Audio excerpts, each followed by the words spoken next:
Twisted Love by Anna Huang. It's a romantic novel, enemies to lovers. The main characters are Eva Chen and Alex Volkov. Alex is Eva's brother's best friend. So Eva's brother leaves town and Alex becomes her new neighbor.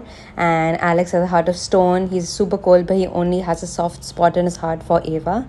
I love cliches and I love tropes like this, so I really like this book. So personally, I would rate it a 4.5 out of 5.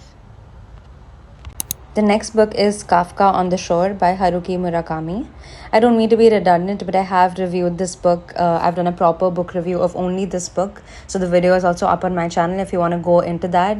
In short, it is a book which contains magic realism. It is a fiction book. It is a long book. It is about 500 to 600 pages and it is a pretty slow read. So you might get bored at first, but I feel like it is completely worth pushing through and reading this book in its entirety. It is just a beautiful, beautiful book.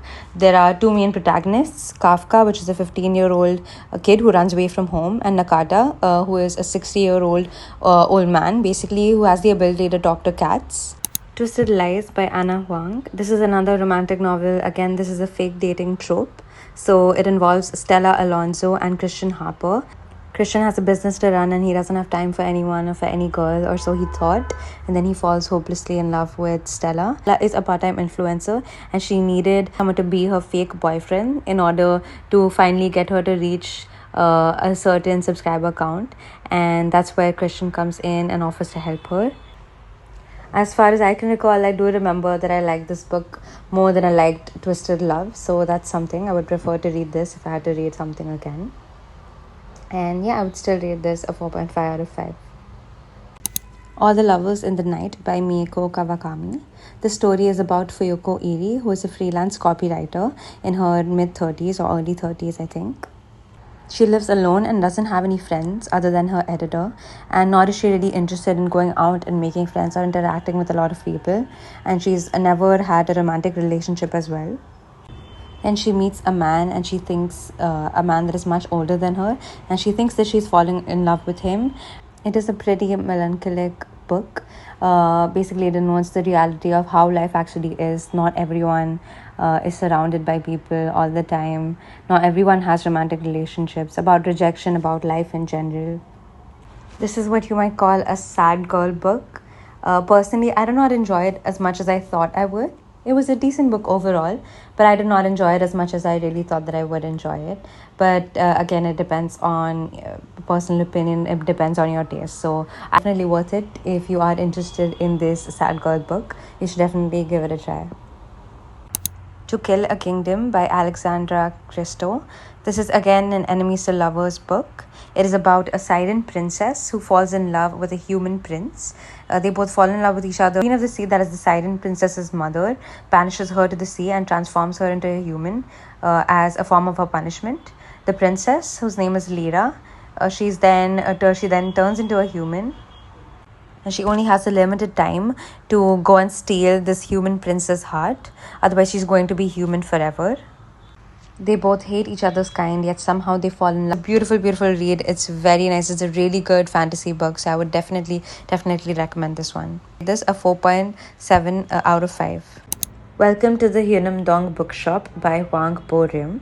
So this is a story about a woman, Yongju. She is burnt out. She's done with her marriage. She's done with everything in life. She divorces her husband and she takes a leap of faith. She's always wanted to open up a bookshop, and so she does. The book is basically about her life as a new bookshop owner and the lives of those around her. For example, someone who she hires to make coffee or help her around the bookshop. Her life is not easy. She cries for months. It is not easy for her to be a bookshop owner. So she cries and cries just for months on end. But then later she learns how to reflect on her life and thinks about how she can make her bookstore into a good bookstore so that people willingly want to come. And she does a great job at it. And yeah, it's basically about that. 13 Things Mentally Strong People Don't Do by Amy Morin. This is a self-help book, clearly, as you can see from the title. I would rate this a 4.4 out of 5. It's a good read. You get to learn stuff. In this book, they basically tell you things like mentally strong people, things that mentally strong people don't do. For example, mentally strong people don't make the same mistakes. They don't give their power away. They don't dwell on the past. and it's all based on real life examples and real life anecdotes, so that really helps in grasping the concept even more, and it's a better way of understanding how other people implement this as well in real life. So I do think that it was a pretty good read, so I would rate it a 4.4 out of 5. That's all for today, guys. Thank you so much for watching. In 2024, however, I did not meet my goal of reading 4 books a month, which is basically 48 books for the entire year. I think I only read around 28, which is not a good thing. I was pretty busy with work, but that's no excuse. But as I'm editing this right now in 2025, I've already started and I've already finished 1 book. I'm on my 2nd book right now. So yes, I definitely aim to reach my target and read 48 books this year.